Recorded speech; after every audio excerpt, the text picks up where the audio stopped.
এর বাড়িতে ছোট একটা আম গাছ, এই কয়েকটা আম ধরেছে। এই আমগুলো এতটা মিষ্টি, সবগুলো আম গাছ থেকে পাড়া হয়েছে।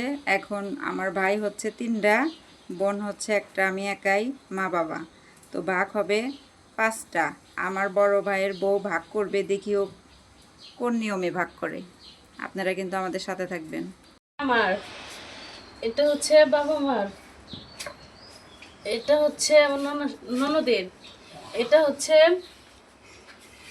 আর এক ভাইয়ের, এটা হচ্ছে ছোট ভাইয়ের, এটা আবার আমার, এটা আমার শাশুড়ির,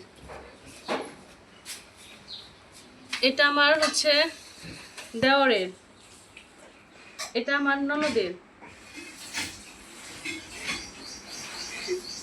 এটা আমার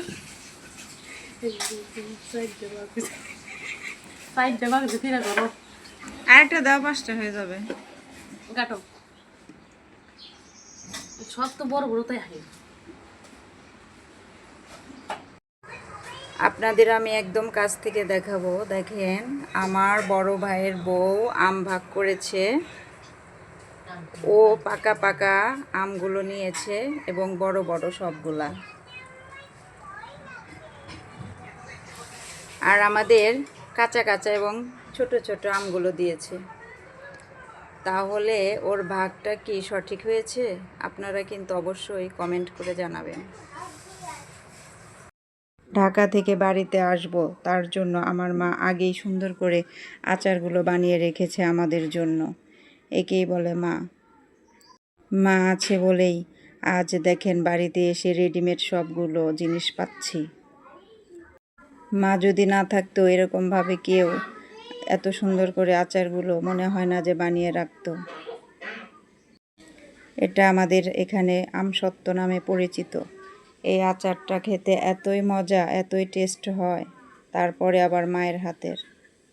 এটা অনেক মজার, একবার বানিয়ে খেয়ে দেখবেন। এটা কাঁচা পাকা 2 ধরনের আম দিয়েই বানানো যায়।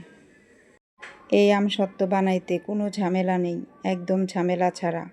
অল্প কিছু উপকরণ দিয়েই এই আচারটা বানানো যায়। আপনারা কিন্তু অবশ্যই পাকা কাঁচা 2টা আম দিয়েই এই আচারটা বানিয়ে নিতে পারেন। সবার জন্য মন থেকে অনেক অনেক ভালোবাসা থাকবে। আর প্রত্যেকটা মায়ের জন্য থাকবে ভালোবাসা এবং সালাম। আমসত্ত্বটাকে আমি পিস পিস করে কেটে নিয়েছি। এটা 1 বছরেও নষ্ট হবে না। এই আমসত্ত্ব খেতে এতটাই মজা, আপনারা কিন্তু ট্রাই করে দেখবেন।